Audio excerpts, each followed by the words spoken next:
Welcome to the Balanced Investor. Today I'm going to cover what we're seeing in the crypto market, why it's important, where I think it's going, and how I'm positioning myself.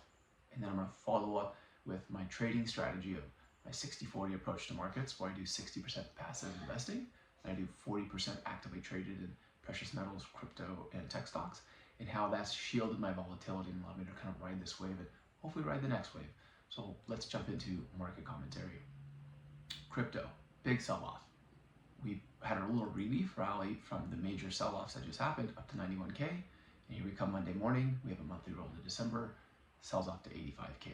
And we're on 84 and change right now. Why is this important? Everybody's really bullish online still. If you go look at crypto personalities, people are really bullish. Like the narratives are all there. Everything's lining up. Quantitative tightening just ended. Quantitative easing must be around the corner. We're going to get a new Fed chair. I look at it from the perspective of what have we seen happen in the past, what do we see now, and how can we combine those to make a decision in the future. So in the past, we've traded in 4-year cycles. That hasn't changed. It doesn't look like it's changed. The last 2 cycles traded, trough to peak around the same time period and time length, and then went into like a 1-year bear. I think that we are entering the bear, and there's multiple indicators, and I'll throw up a chart on the screen as I discuss this. These multiple indicators show that if you look at the monthly chart, I created this chart here, and this monthly chart shows you that the MACD turns over as you enter the bear, and it's been like that the last 2 bear markets. And so, hey, that's a check, right?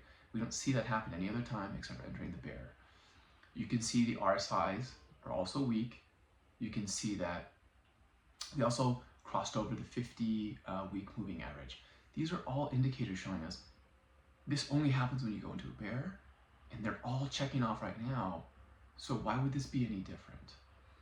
Now, the bullish narratives are out there that we're going to see all this macro uptrend in liquidity.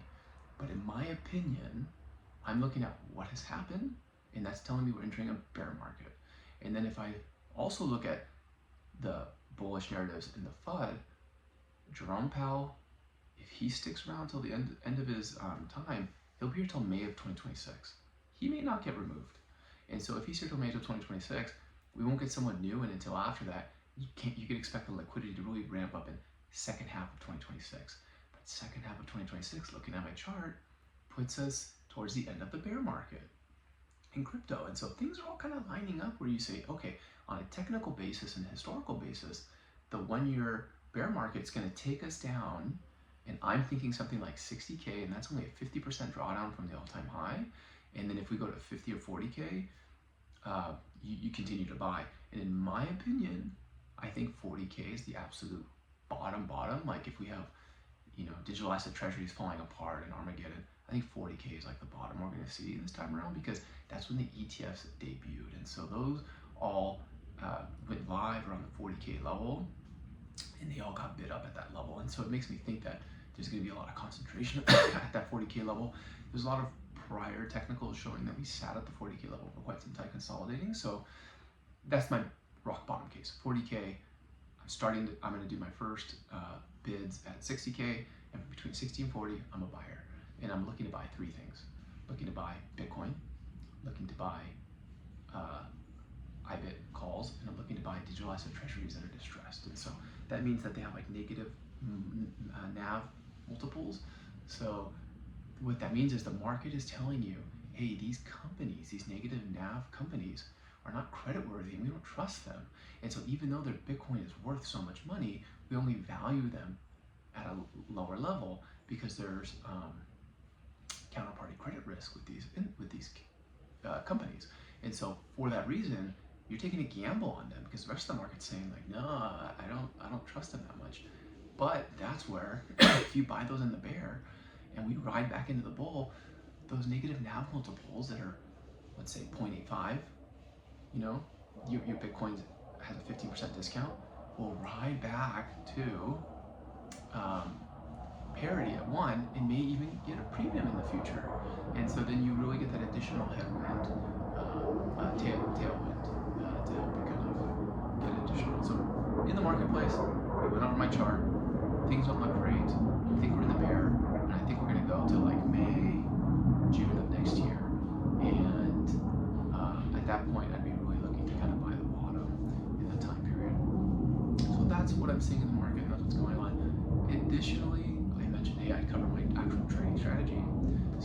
balanced investor, I do a 60-40 trade strategy, and it's called a core and satellite trade strategy. What that means is 60% of your portfolio is a core position in like a broad market index fund, VOO, VTI, something like that, like just S&P 500, dollar cost average. 40% self-traded, self-managed. That's what I do. I DCA 60%, and then the 40% self-traded. I traded in precious metals, I traded in crypto, and I traded in tech stocks.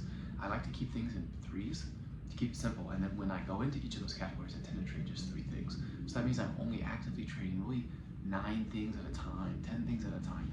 That way I'm not having to consume so much information.